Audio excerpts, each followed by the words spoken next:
nikmat-nikmatnya yang banyak diberikan oleh Allah pada kita semuanya. Sampai detik ini Allah tidak putus nikmat tersebut. Alhamdulillahirabbil alamin. Banyak syukur sama Allah dan mengucapkan alhamdulillahirabbil alamin, serta upaya semasa mungkin untuk menggunakan semua fasilitas nikmatnya Allah Ta'ala yang diberikan ini kita upayakan untuk kita arahkan dalam ibadah, dalam ridha, dalam pengabdian kita untuk Allah Subhanahu wa Ta'ala. Dan juga kita berupaya semaksimal mungkin untuk kita jauhkan nikmat yang Allah berikan ini, kita jauhkan dari hal-hal yang tidak diridhoi oleh Allah Subhanahu wa Ta'ala yang menyebabkan kita menyesal dunia dan akhirat nantinya. Dan kemudian salawat dan salam mudah-mudahan senantiasa dihaturkan dan dihadiahkan kepada Nabi yang mulia, Nabi kita Muhammad sallallahu alaihi wasallam. Allahumma shalli wa sallim wa barik alaihi wa ala alihi beserta keluarga sahabatnya beliau dan juga para pengikutnya ila yaumil qiyamah, sampai hari kiamat. Amin ya rabbal alamin. Alhamdulillah, kita melanjutin ta'limnya kita ya, yaitu kita diminta di dalam minggu ini yaitu dalam bahasan tasawuf ya, bahasan tasawuf kita buka dari kitab ulama yang terkemuka ya, yaitu Al-Imam Abi Abdullah bin Ali Muhammad Al-Haddad ya.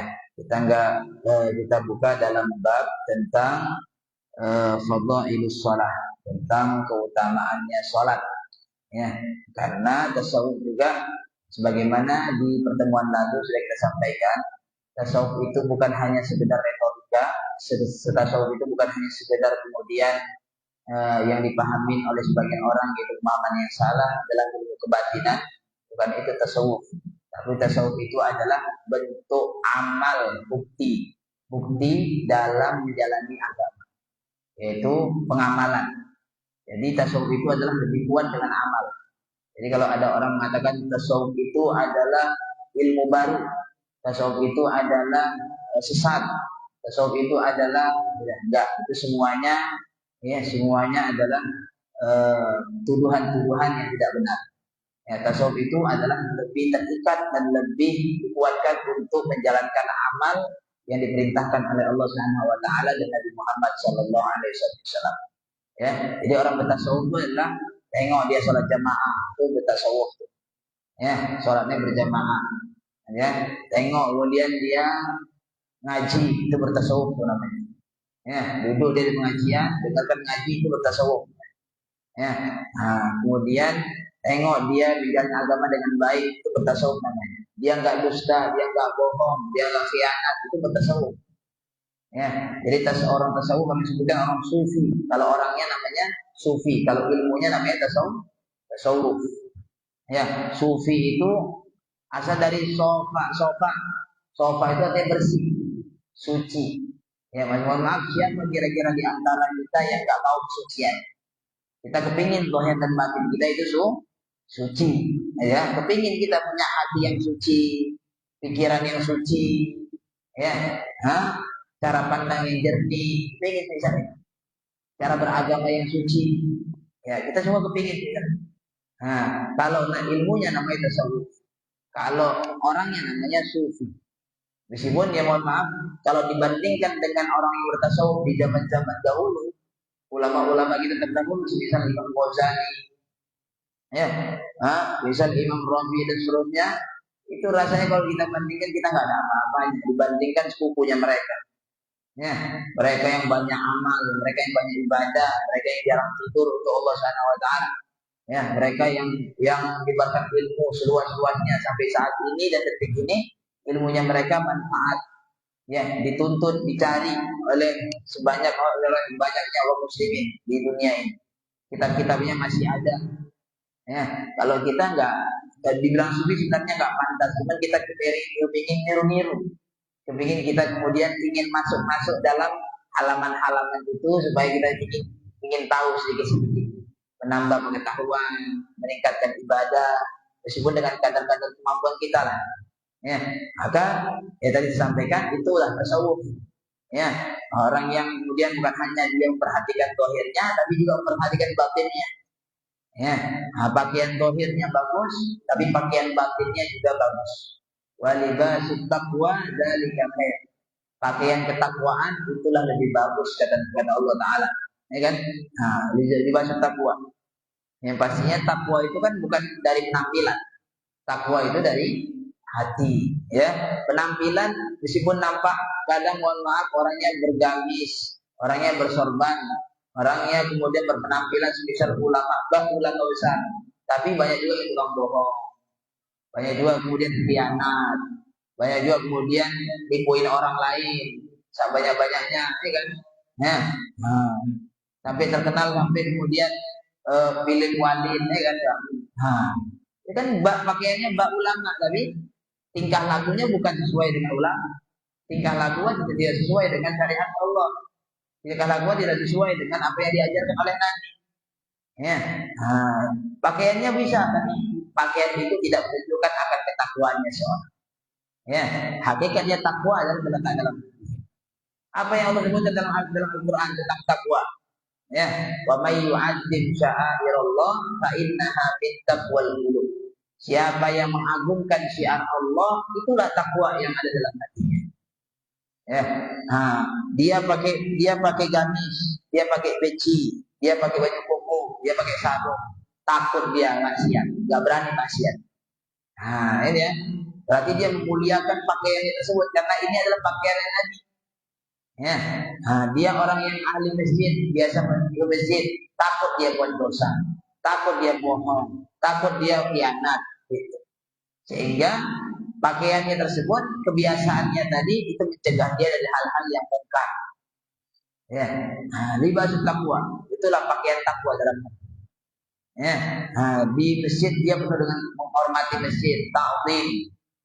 Ya, semua syiar-syiarnya Allah Taala ta'zim. Hari Jumat ta'zim, hari Idul Fitri, Idul Adha ta'zim, pengajian dia ta'zim, memuliakan, gitu. Nah, ketika seorang bisa misal itu, dia memuliakan, dia mengagungkan sesuatu hal yang diagungkan oleh Allah Ta'ala, itulah takwa yang hakiki yang ada dalam hati.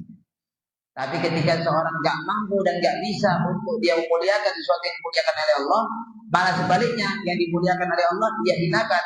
Yang dihinakan oleh Allah, dia muliakan kembali. Itu bukan takwa. Itu bukan takwa. Nah, dia banyak orang kemudian mohon maaf ingin menghadap pejabat pakaiannya rapi, pakaiannya bersih. Tapi kemudian masuk masjid pakaiannya kotor, pakaiannya bau, gitu ya. Pakaiannya kumuh atau masuk ke masjid entah mau ada urusan apapun terbukanya aurat. Akhirnya nggak takdim dengan masjid. Masuk Ramadan nggak puasa, nggak takdim dengan Ramadan. Ya. Nah, ada waktu sholat jamaah yang pilih nggak sholat jamaah atau bahkan nggak sholat, nggak takdim dengan perintah Allah. Ya, nah, maka itu tadi tasawuf itu.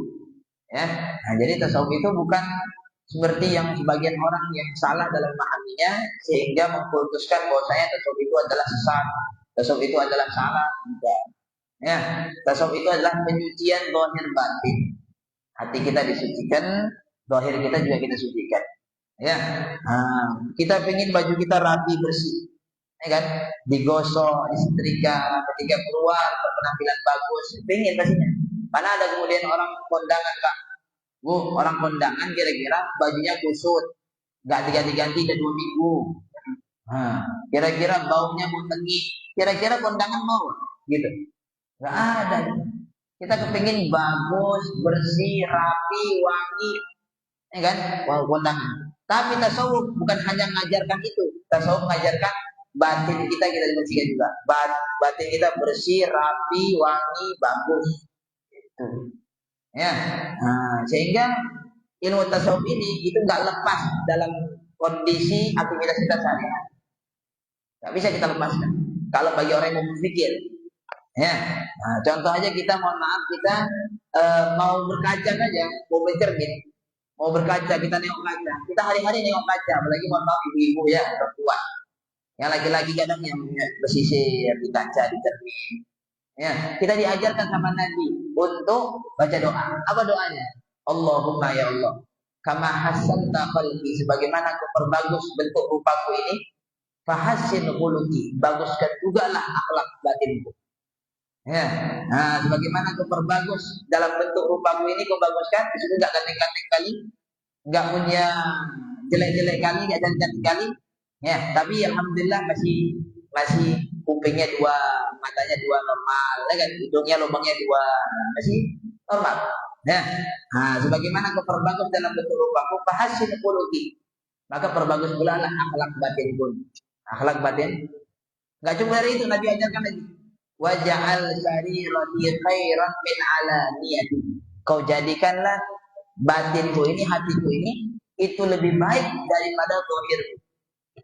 Batinku ini lebih baik daripada zahir, daripada rupa tubuh jasmani. Nah, rohaninya diperbaiki, lebih diperbaiki, lebih indah. Itulah orang yang bertasawuf. Ya, Bismillahirrahmanirrahim. Mudah-mudahan Allah Ta'ala berikan kepada kita kesucian zahir dan batin, insya Allah. Kebersihan zahir dan batin, ya, suci dalam hati kita, suci dalam zahir kita, insya Allah. Amin ya rabbal alamin. Wa'lamu, ketahuilah, wa'lamu ma'asyar ikhwan, faqahanallahu wa iyyakum fid-din wa alhamana rusdahu wa 'adana min syarri anfusina. Anna salata imaduddin wa ajallu mabadil islam al-khams ba'da syahadatain wa ma'alluha min ad-din ma'allur ra's min al-jasad fa kama annahu la hayata liman la rasalah fa kadzalika la dina liman la salata lah kadzalika warada fil akhbar. Dan muallif pembukaan kitab ini beliau ya terlebih dahulu memulai dengan wa'lamu ma'asyar ikhwan, ketahuilah wahai saudara-saudaraku. Ya, jadi orang yang baca kitab ini jadi anggap beliau saudara. Jadi kita juga yang baca, kita yang mendengarkan, ya. Nah, ini menunjukkan kita dianggap oleh ulama besar sebagai saudaranya beliau. Subhanallah. Ini ya. Kita siapa ya? Ya, ibadah kurang, ilmu keadaan, kemudian jadi anggap saudara oleh beliau. Ya, menunjukkan mudah-mudahan inilah jalan kita untuk bisa memiliki hubungan dengan orang soleh. Gimana jalannya? Kalau zaman sekarang orang kita kadang malas mendatangi orang soleh itu enggak malas.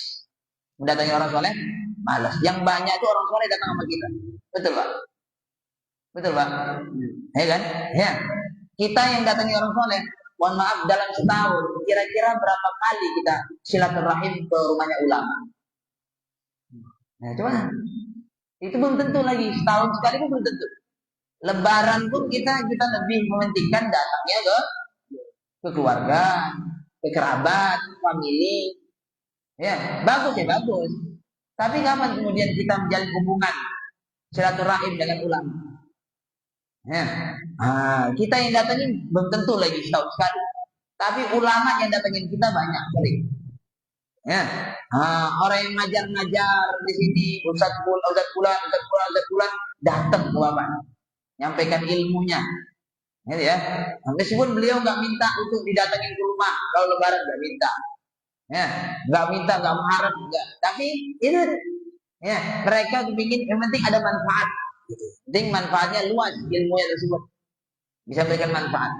Gitu. Tapi ya, pentingnya untuk jalin hubungan erat dengan orang soleh.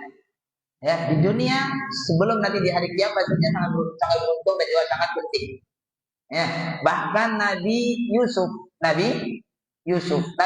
itu Nabi, ya, yang awal ceritanya dari mimpi, ya kan, ayahnya beliau mimpi, ya, bahwasanya ada bintang-bintang yang lain sujud sama beliau. Mimpinya Nabi Yusuf, ya. Kemudian singkat cerita walhasil beliau mengalami dengan kehidupan yang sangat sulit, ya, sampai dibawa oleh saudara-saudaranya beliau, ya, ternyata ingin untuk dibunuh. Karena cemburu saudara-saudaranya. Cemburu bahwasanya kayaknya Yusuf ini paling disayang sama ayahnya. Ya, mau dibunuh. Mau dibunuh, ada yang mengusulkan dibunuh saja. Ini ditinggalkan aja di padang pasir.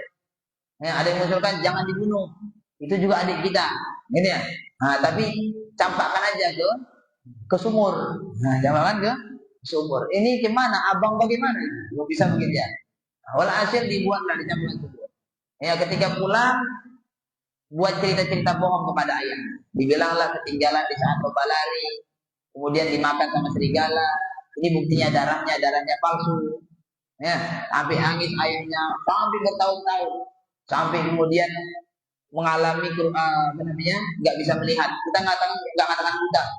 Ya, karena para anbiya itu terbebas dari sifat penyakit yang dibenci sama orang, yang orang nggak suka. Ya, aibnya besar. Buta itu masuk aib besar. Jadi sehingga nggak pantas alasannya kemudian para nabi itu kemudian bersifat dengan semisal itu. Walhasil di apa tadi? Ya, dan ditinggal sama saudara-saudaranya dalam sumur sampai bertahun-tahun, kemudian diangkat sama orang yang lewat musafir, kemudian dijadikan budak macam-macamnya. Perjalanannya beliau luar biasa. Ya, sampai kemudian beliau di penjara kemudian keluar kemudian kena cobaan lagi. Ya, mau diperkosa sama ini itu, ya kan? Terus misalnya ya, sampai kemudian beliau diamanahkan jadi perdana menteri, jadi pimpinan di Mesir. Diamanahkan beliau memegang kepimpinan sampai jadi orang sukses, sampai sedemikian. Ya, sampai kemudian nyatalah apa yang di dalam mimpinya, tunduk semua saudaranya dengan berbagai macam cerita panjang dalam Al-Quran. Ya, bisa kita tengok Al-Quran, ya kan ya. Kemudian setelah itu di akhirnya beliau udah dikasih semua kejayaan. Beliau katakan, Rabbi qad ataitani. Ya, wahai Tuhanku, kau telah berikan kepadaku. Ya, mulkan kau telah berikan kepadaku daripada kerajaan. Ya, kemudian mau minta wil ahadith. Ya, kau berikan kepadaku bisa mentakwil mimpi. Ya, katanya beliau, ya Allah, kau telah berikan kepadaku kerajaan, kekuasaan, dan kau berikan padaku ilmu bisa menakwil mimpi. Anta wali al-fatir samawati wal ardh, wa izat yang bisa menciptakan langit dan bumi. Ya, anta wali fid dunya wal akhirah, kau adalah pelindungku di dunia dan akhirat. Tapi doanya beliau terakhir, tawaffani musliman wa alhiqni bis shalihin. Kau wafatkanlah aku dalam kondisi dalam keadaan Islam dan kumpulkan aku dengan orang soleh. Padahal sekelas Nabi minta kumpulnya dengan orang soleh. Seharusnya sekelas kita Pak yang minta kumpulnya sama orang soleh. Ini sekelas Nabi minta kumpul sama orang soleh. Sekelas kita nggak pernah minta kumpul sama orang soleh. Ya, nggak mau kumpulnya sama orang soleh. Kumpulnya sama siapa? Ya, naudzubillah. Takutnya kumpulnya sama Firaun, takutnya di hari kiamat. Gak pernah minta kumpul sama orang soleh, gak pernah di dunia ketika itu kemudian jalin hubungan baik dengan orang soleh. Ya, takutnya di hari kiamat kumpul sama Firaun, sama Korun, sama Haman. Naudzubillah min dzalik. Ya, hakada. Hasil saya sampaikan itu ucapan wa'lamu ma'asyil ikhwan waffaqahanallahu wa iyyakum fiddin. Mudah-mudahan Allah Subhanahu wa taala memberikan pemahaman kepada kita dan kepada Anda sekalian dalam agama. Ya. Kalau disebutkan minta agar supaya diberikan pemahaman oleh Allah Subhanahu wa taala dalam agama itu penting. Bahkan Nabi menyebutkan man yuridillahu bihi khairan yufaqihu fiddin. Siapa yang dikehendaki oleh Allah Subhanahu wa taala baik untuk dirinya, maka Allah akan berikan pemahaman agama pada dirinya. Berarti menunjukkan pemahamannya adalah orang yang tidak dikehendaki oleh Allah Subhanahu wa taala baik, maka Allah tidak akan berikan pemahaman dalam agama. Allah akan jauhkan dia dari pengajian. Allah akan jauhkan dia dari ilmu agama.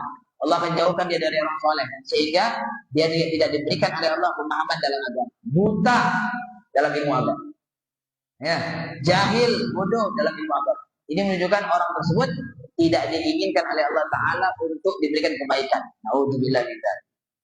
Ya, maka kalau bahasa ulama begini, orang yang nggak pingin hadir majelis, orang yang nggak mau ngaji, orang yang nggak mau menuntut ilmu, ya, bukan karena sebab dia nggak pingin untuk datang ke majelis taklim, bukan karena memang dia itu nggak ingin untuk duduk di majelis taklim, bukan itu. Tapi hakikatnya adalah Allah sendiri nggak kepingin dia duduk di majelis taklim. Allah yang nggak ingin dia hadir di majelis taklim. Allah nggak terima dia. Naudzubillah min dzalik. Ya, jangan sampailah kemudian Allah haramkan kita duduk di majelis taklim. Allah halangi kita dari duduk di majelis taklim. Naudzubillah min dzalik. Hakada Ya. Kemudian wafaqahana Allah wa iyyakum fid din wa alhamana rusdahu wa a'adzana min syarri anfusina. Mudah-mudahan Allah Subhanahu wa taala melindungi kita daripada keburukan diri kita, jiwa kita. Anna sholata imaduddin. Salat itu adalah tiang agama. Ya, salat itu adalah tiang agama. Ya. Nah, sebagaimana rumah pun perlu tiang, sebagaimana bangunan itu perlu pondasi, perlu tiang. Kalau rumah tak bertiang, maka rubuhlah. Maka gitu juga dengan agama. Agama ini perlu tiang supaya enggak rubuh. Tiangnya apa? Salat. Nabi menyebutkan, ya, as-salatu imaduddin, faman aqama faqad aqamaddin, faman tarakaha faqad hadamaddin. Ya, salat itu adalah tiang agama. Siapa yang menegakkan salat, dia sungguh telah menegakkan agamanya. Waman tarakaha, dan siapa yang meninggalkan salat, faqad hadamaddin, sungguh dia telah menghancurkan agamanya. Ya, nah, kita yang nggak sholat, kita sendiri sebenarnya hakikat yang menghancurkan agama ini. Ya. Jadi bukan berarti kemudian agama ini ambil manfaat dari sholatnya kita, enggak. Ya, kita mau sholat nggak sholat, ya agama ini tetap berdiri. Masih ada orang yang peduli dengan melaksanakan sholat. Tapi kehancuran kembali kepada kita sendiri. Naudzubillah min dzalik. Ya, maka jaga sholat. Jaga. Alhamdulillah, bagian saya yakin 100%. Saya yakin aja dalam hati saya yakin orang yang aktif di masjid, yang duduk ngaji, yang sering senang dengan pengajian, majelis salim, saya yakinnya pecinta sholat maksudnya. Perhatian dengan sholat. Ya. Nah, tapi maksudnya kita punya tanggung jawab. Saya ngomong begini bukan kepada bapak-bapak dan ibu-ibu sekalian, enggak. Tapi kita punya tanggung jawab. Siapa tanggung jawab kita? Keluarga. Ya, keluarga atau ibu anak kah itu, ya, yang punya yang ibu-ibu yang suaminya kah, yang atau bapak yang istrinya kah, anaknya atau keluarga yang lain, ada abang atau ada adik yang belum sholat, gimana? Hendaklah itulah yang seharusnya menjadi pikiran kita sehari-hari. Gimana caranya, ya Allah, supaya ini abangku, ini adikku, ini keluargaku, dia bisa kemudian kembali kepada Engkau, melaksanakan perintahmu. Itu jadi pikiran kita. Gimana? Jangan sampai kemudian kita nggak pikirkan apa-apa, alias nggak peduli. Ya, padahal keluarga kita sendiri. Jangan sampai kita asyik sendiri dengan ilmu, asyik sendiri dengan ibadah, tapi keluarga kita nggak peduli. Alhamdulillah, itu ya cara yang terbaik. Ya, pikirkan. Nah, jadi pikiran kita, gimana caranya? Kepingin rasanya keluarga itu semuanya sholat. Ya, mohon maaf saya pribadi nengok keluarga. Abangnya ustadz ulama, adiknya ulama, adiknya lagi di bawahnya ulama, adik lagi di bawah ulama. 8 bersaudara semuanya ulama. Kepingin rasanya, ya Allah, gimana kayak? Didikan semisal apa tuh orang tua kok bisa 8-8 jadi ulama? Allah, enak kali ya? Hah? Dengarnya aja enak Pak. Hah? Apalagi kemudian ada dalam satu rumah semuanya ulama. Ada yang ngapal Quran lagi. Punya anak 5, 5-5-nya hafal Quran. Allah, nikmat kali. Udahlah nikmat kali. Dah apa lagi? Ada saya punya teman juga. Ya, abangnya hafid Quran, dia hafid Quran, adiknya hafid Quran, punya kakaknya punya suaminya hafid Quran. Jadi keluarga sama mantu-mantunya juga dalam lingkup orang yang ahli Quran. Ya, enak kali gitu ya. Enak bagi kita, Pak. Mudah-mudahan Allah wujudkan insyaallah untuk keluarga kita. Amin. Ya rabbal alamin. Ya. Nah, janganlah sudah gimana lagi, udah terlambat kayaknya. Enggak ada terlambat. Kalaupun kita tidak, maka berharap agar supaya anak atau cucu kita atau cicit kita atau keturunan kita untuk bisa jadi orang yang alim dan orang yang hafal Quran. Amin ya rabbal alamin. Ini ya. Nah, jadi disampaikan sungguhnya sholat itu adalah imaduddin, tiang agama. Wa ajallu mabadil Islam al-khams ba'da syahadatain.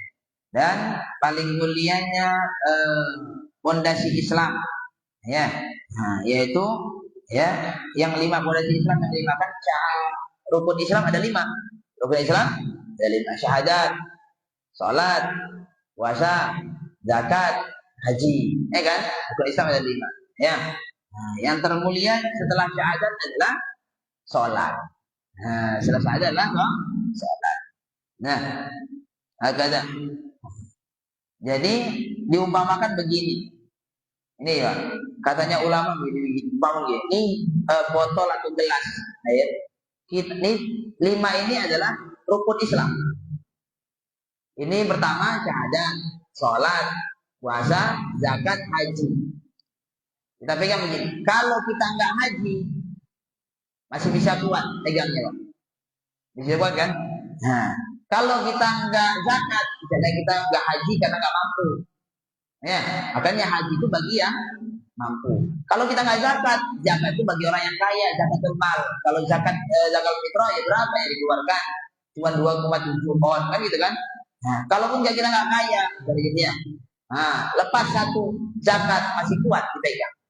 Tapi kalau udah nggak puasa, misalnya contoh kita sakit atau udzur syar'i yang dibolehkan juga puasa, lepas 1 masih bisa. Agama masih kita pegang. Tapi kalau misalnya nggak sholat, Pak,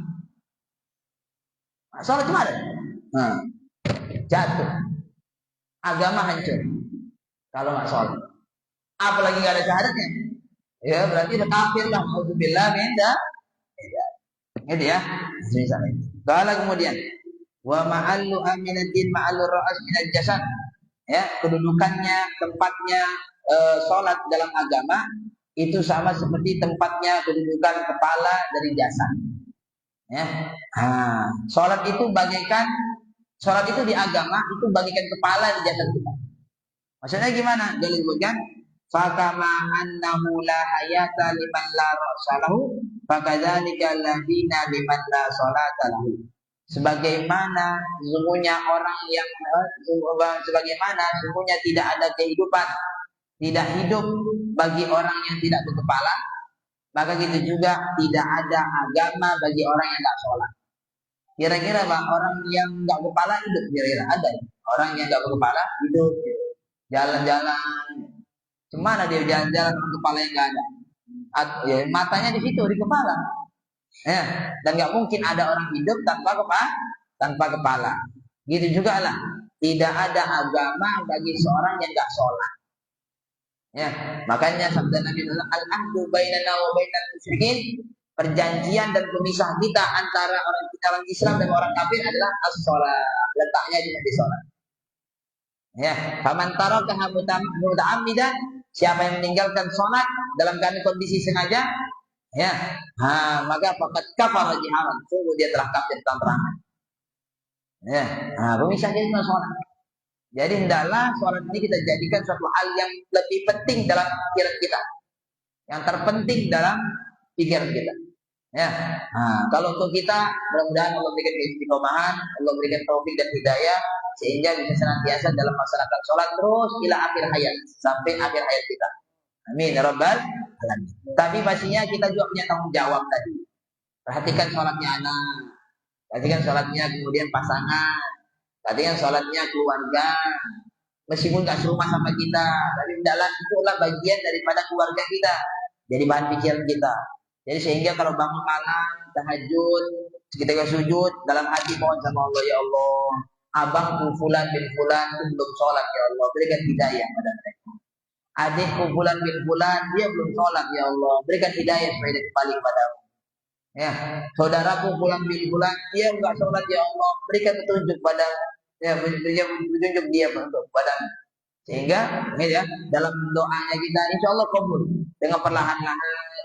Pastinya tidak berarti dengan kita doakan saja, tapi kita berusaha ya, dengan kita ngajak, dengan kita segala macam, sehingga hatinya terpaut kepingin untuk sholat. Ya, kalau orang yang nggak sholat jadi sholat sebab kita, besar pahalanya. Ya, orang yang nggak pernah sholat jadi sholat sebab kita, besar pahalanya. Ya, maka tidaklah kita. Ya, jangan hanya, mohon maaf, yang kebanyakan orang berpikir kalau keluarganya miskin, keluarganya susah, adiknya, abangnya gak ada kerjaan, itu yang kita pikirkan. Kasihan aku sama abangku tuh, dia nggak kerja. Kasihan sama adikku tuh, dia nggak kerja, dia nggak ada penghasilan. Itu juga perlu untuk dipikirkan. Tapi tidaknya seharusnya yang lebih dikuatkan dalam pemikiran kita adalah gimana sholatnya atau melaksanakan kewajibannya Allah Ta'ala dalam keluarga kita. Ya, gimana keluarga kita tuh betul-betul bisa ngerti akan kewajibannya. Ya.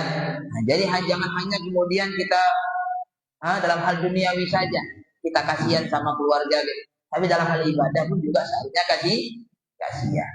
Ada ya. Nah, karena itu kedudukannya sholat dalam agama seperti kedudukannya kepala dalam jasad. Maka dzalika alladziina liman la sholata lahu. Ya, maka tidak ada agama bagi orang yang enggak sholat. Kadzalika warada fil akhbar. Bisa itulah yang warid dalam hadis-hadis. Ja'alallahu wa iyyakum minal muhafidin 'ala shalah. Mudah-mudahan Allah Taala jadikan kita dan kita semuanya, Anda semuanya termasuk daripada kelompok orang-orang yang menjaga dalam salatnya. Amin ya rabbal alamin. Al-muqimin laha, orang yang menegakkan salat. Al-khashi'in fiha, ya khusyuk dalam salatnya. Mudah-mudahan bisa khusyuk. Ya, meskipun kalau misalnya ditanya seberapa khusyuk kita yakin enggak khusyuk. Kita akui dan kita yakin enggak khusyuk salatnya kita. Karena khusyuk itu berat. Khusyuk itu berat. Ya, katanya ulama minimal khusyuk. Nah, ini enggak tahu lah nih kita nih. Ada enggak kita di dalam minimal khusyuk? Minimal khusyuk dalam salat adalah memahami arti apa yang kita baca. Misalnya kita Allah Akbar. Apa kita arti Allah Akbar? Allah Maha Besar. Itu masih arti nih, belum maknanya. Allah Maha Besar. Anggaplah Allah. Setelah Allah Akbar kita baca Allah Akbar kabira, alhamdulillah katsira, iftitah atau istiftah. Kira-kira dalam doa istiftah yang kita baca, kita paham enggak? Kalau kita paham, berarti itulah kita udah mulai masuk dalam paling sedikitnya khusyuk, paling intinya khusyuk. Ya, setelah itu baca Fatihah, paham artinya dalam Fatihah. Setelah baca Fatihah, baca surat, paham artinya dalam surat. Ya, ketika ruku, paham ruku itu apa yang kita baca juga paham artinya. Itu minimal khusyuk. Kalau kita mau jujur dalam hati kita sendiri, kemana kita dari memahami arti-arti dalam sholat tadi? Ya, bahkan ya nggak sedikit dari orang Islam ketika ditanya aja, Pak, saya pernah ya dengar orang-orang ditanya apa arti subhanallah, subhanallah saja, dia bilang nggak tahu artinya apa. Padahal subhanallah, kira-kira subhanallah apa artinya? Maha suci Allah. Tapi ditanya apa arti subhanallah, nggak tahu kan? Ya, dan saking jauhnya ya kita dalam pendidikan agama. Ya, arti subhanallah nggak tahu. Ya, ada lebih parah lagi anak-anak SMA ditanya, rukun Islam ada berapa? 6 katanya. Rukun Islam ada 6. Itu salah atau benar? Salah. Masa rukun Islam 6? Yang 6 itu rukun iman. Ya. Cuma dari kabar agama dalam anak-anak kita di SMA, padahal udah dewasa. Ya. Makanya sering saya sampai kalau saya lagi ada acara-acara tabligh akbar atau acara besar, Isra Mi'raj, Maulid Nabi, saya sampaikan sama masyarakat bahwa saya kalau punya anak 3, 4, 5, ya, kalau nggak bisa semuanya dipondokkan, minimal ada 1, ya, memang untuk ditempa sebagai orang alim, orang soleh, ya, minimal 1-nya. Jangan semuanya, kita bangga sama anak kita yang SH, SE, apa lagi? Pokoknya macam-macam lah S itu bangga gitu. Ya. Tapi kemudian tak ada satupun di antara keluarga kita yang anak kita yang enggak yang lagi agama. Semuanya pada enggak paham agama. Orang paham agama itu bukan hanya sholat, Pak.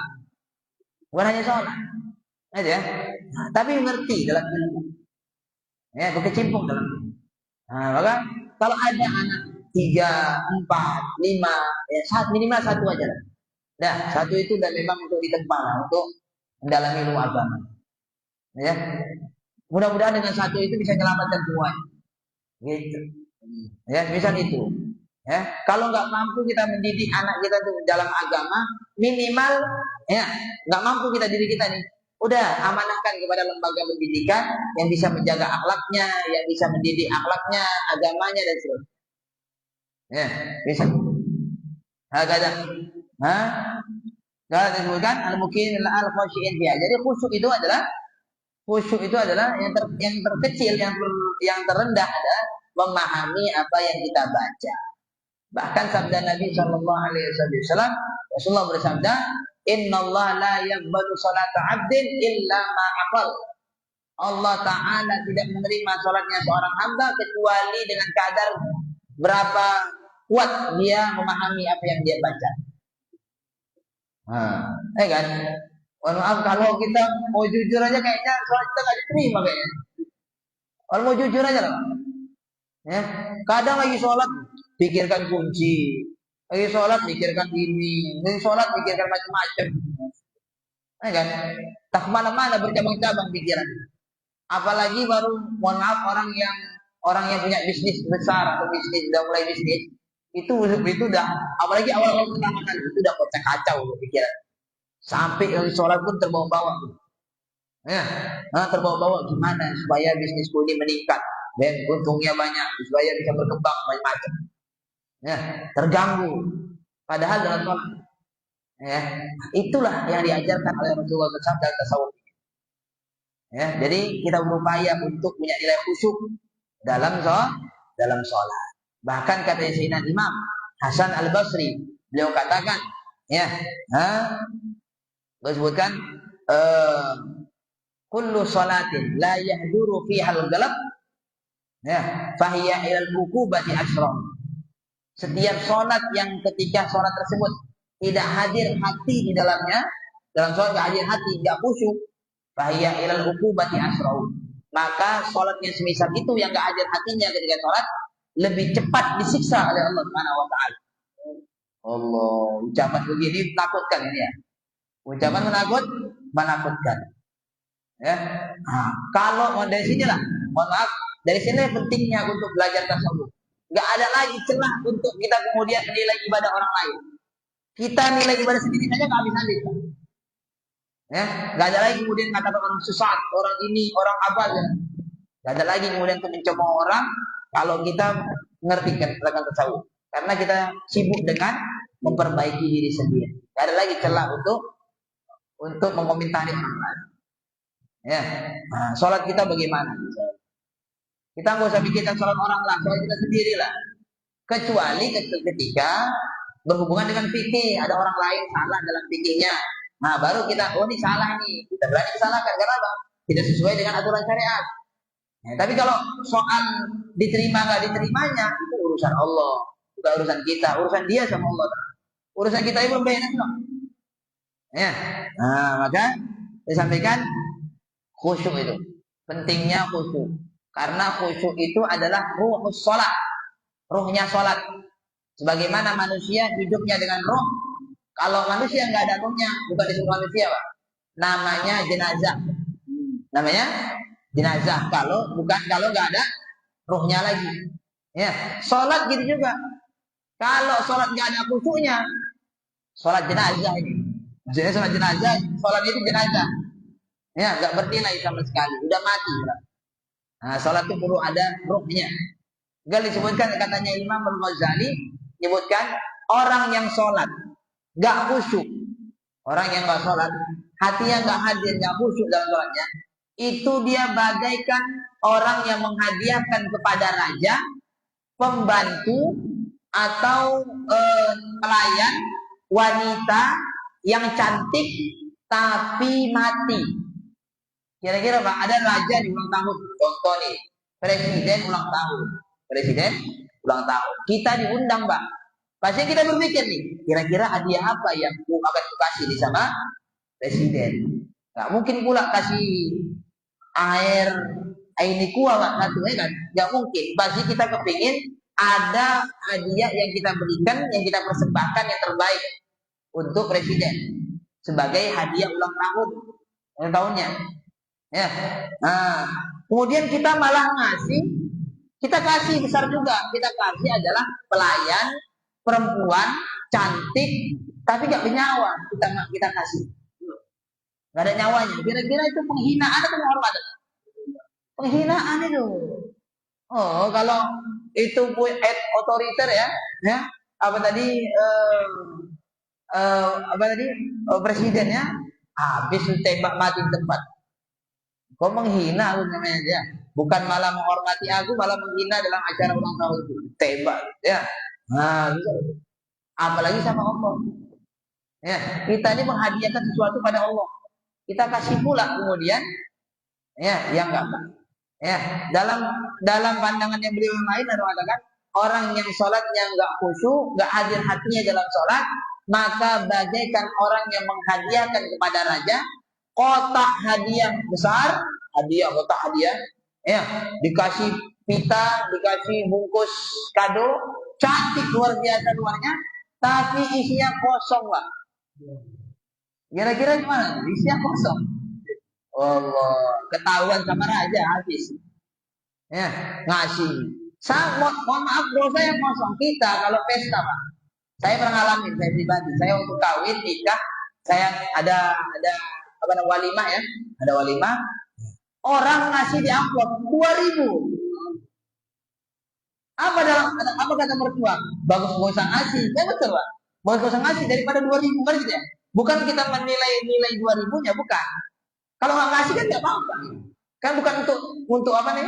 Bukan untuk kemudian kita cari untung dalam acara walimahan.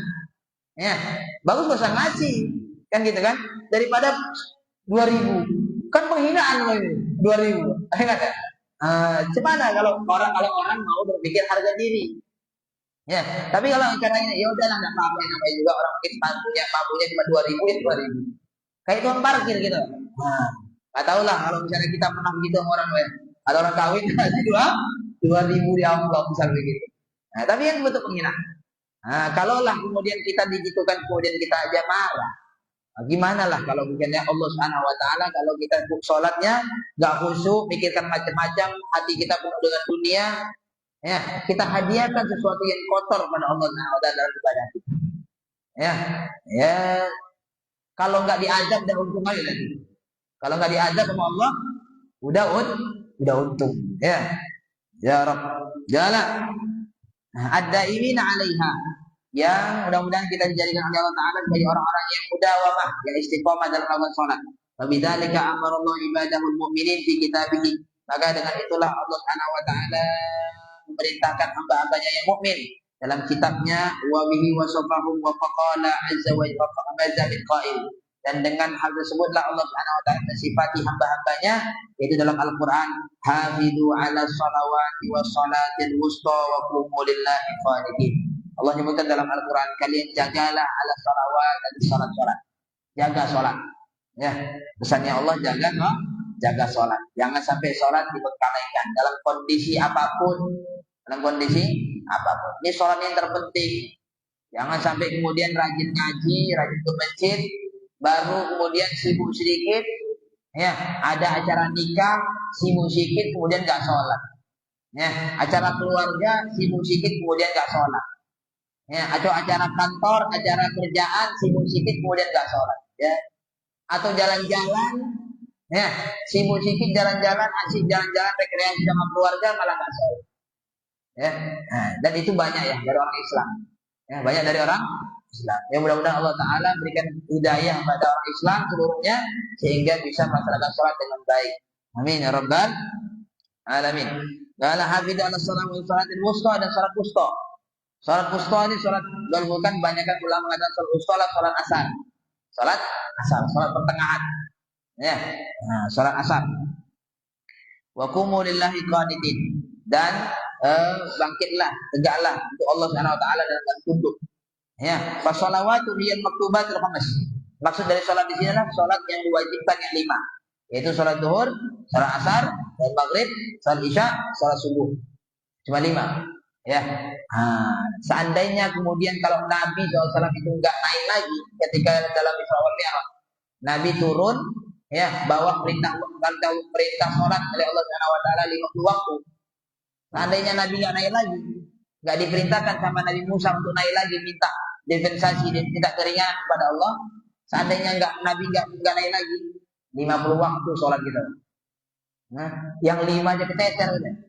Apalagi yang 50 waktu. Ya, yang 5 aja umat Islam banyak yang meninggalkan sholat. Apalagi yang 50 waktu. Ya Allah. Ya, 50 waktu enggak dibayar kita. Mungkin enggak sholat gitu. Ya. Nah, tapi alhamdulillah Nabi Muhammad mau naik, turun lagi bawa 45, diberitakan lain naik, turun lagi bawa 40, diberitakan lagi naik, terus sampai berkali-kali Nabi naik turun minta dispensasi kepada Allah. Sampai kemudian Allah tentukan 5. Ketika Nabi turun bawa 5 waktu, kemudian Nabi Musa bilang, minta lagi sama Tuhanmu. Katanya Nabi Musa, minta lagi sama Tuhanmu keringanan. Karena aku yakin umatmu gak akan sanggup. Baru ada sanggup 5 waktu gak akan sanggup, kata Nabi Musa. Ya, karena apa? Katanya Nabi Musa, kalau umatku itu gede-gede badannya, kuat-kuat tubuhnya. Umatmu itu kecil-kecil, lemah-lemah. Ya, kecil-kecil, lemah-lemah. Umurnya nggak panjang. Ya, minta lagi sama Tuhanmu, kurangkan lagi. Apa kata Allah? Apa kata Nabi? Aku malu udah bolak-balik sama Allah. Ya, aku malu. Ya, minta terus malu ya. Tidak. Tapi ya dari 50 ke 5 kan udah luar biasa, worthingnya luar biasa.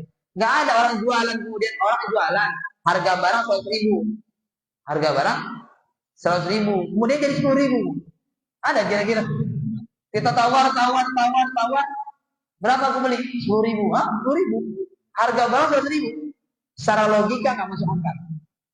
Ya, tapi itulah baiknya Allah Subhanahu Wa Taala. Ya, sholat 5 waktu, jaga sholat ini, sholat zuhur, asar, maghrib, isya, subuh. Hiya shalawatil lati la yasau ahadan minal muslimin tarku syai'in minha fi halin minal ahwal madama ya'qil. Sudah disebutkan, maka oleh sebab itu sholat-sholat yang 5 tersebut, yang wajib tersebut, itu tidak diperkenankan, tidak boleh bagi seorang pun dari orang muslim untuk meninggalkannya dalam keadaan apapun selama dia berakal, selama akal masih berfungsi di kepalanya. Selama masih berfungsi akalnya, gak boleh untuk meninggalkan sholat. Sesulit apapun keadaannya, sesusah apapun kondisinya, gak boleh meninggalkan sholat selama akal masih berfungsi. Ya, tapi kebanyakan, mohon maaf, ya, bahkan saya pernah dengar sendiri, ada orang sakit, dia gini ngeluh-ngeluh sakit, masuk rumah sakit, sakit. Ya, ketika dia ingat sholat, kemudian dia mengatakan, aku mau sholat lah. Apa kata keluarganya? Keluarga sendiri ngomong, bilang gini, udahlah, kau sakit, Allah Maha tahu ya, kau sakit, dimaafkan sama Allah kalau nggak sholat. Enak kali ngomong. Ya, seharusnya kata ulama, seharusnya orang yang sedang sakit, karena itulah lebih perhatian dengan sholat. Kenapa? Udah mau mati. Jangan sampai kemudian mati meninggalkan sholat. Kan gitu secara logikanya. Ya, ini malah kemudian udahlah, Allah Maha tahu sudah sakit, susah sholat. Udahlah, gak apa-apa meninggalkan sholat. Allah maaf. Kan enak kali ngomong gitu ya. Tetap sholat selama akal masih berfungsi, tetap sholat. Ya, hakada walau balagha bil ajaz wal maradu ila aqsa ghayatihi. Meskipun seorang yang enggak mampu dengan ketidakmampuannya dia, orang yang sakit dengan sakitnya dalam kondisi yang parahnya dia, sampai ke puncak yang dia rasakan bagaimana sakitnya dan susahnya, tetap selama akal masih berada berfungsi di otaknya, maka tetap wajib sholat. Tetap wajib sholat. Ya, dalam sakit apapun. Ya.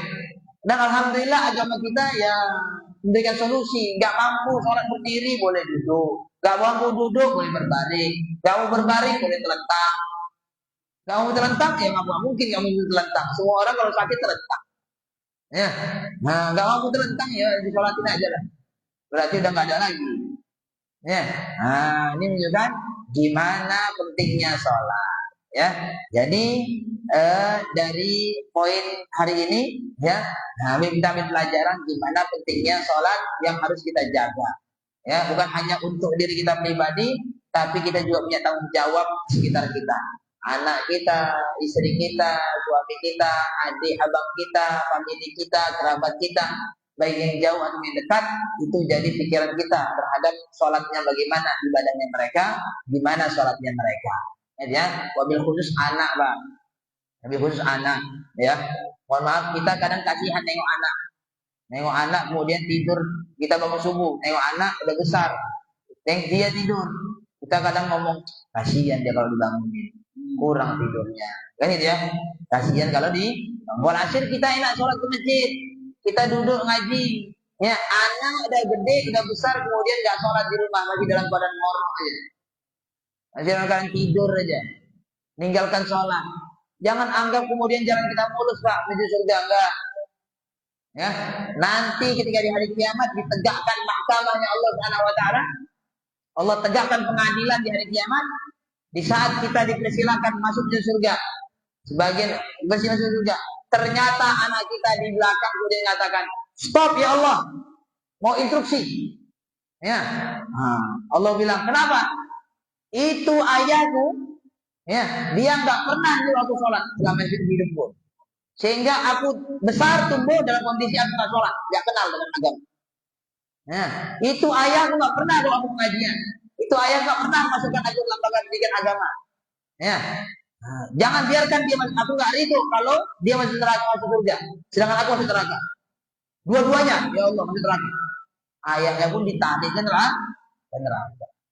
Gak ada lagi kemudian, oh itu ayahku, gak boleh silakan. Di dunia mungkin anak bisa kasihan, tapi di akhirat tuh gak ada. Itu kemudian rasa kasihan atau apa, masing-masing nuntut pahala.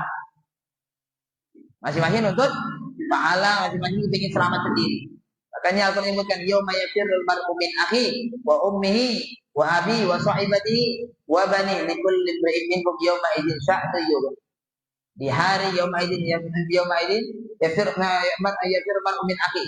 Ya, seseorang itu lari dari saudaranya. Wa ummihi wa abi, lari dari ibunya dan ayahnya.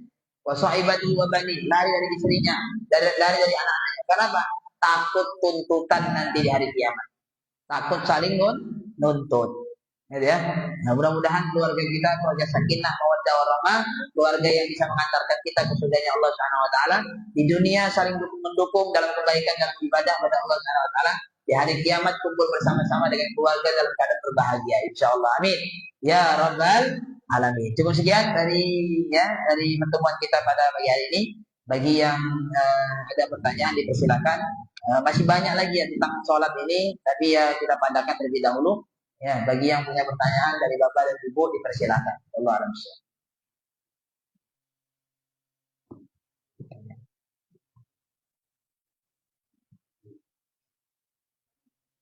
Cukup? Ya, cukup. Alhamdulillah kita tutup dengan doa. Bismillahirrahmanirrahim. Alhamdulillahirabbil alamin. Wassallallahu ala sayyidina Muhammad wa ala alihi wa sahbihi ajma'in. Rabbana taqabbal minna innaka antas samiul alim wa tub alaina innaka antat tawwabur rahim. Rabbana zalamna anfusana wa illam taghfir lana wa tarhamna lanakunanna minal khasirin.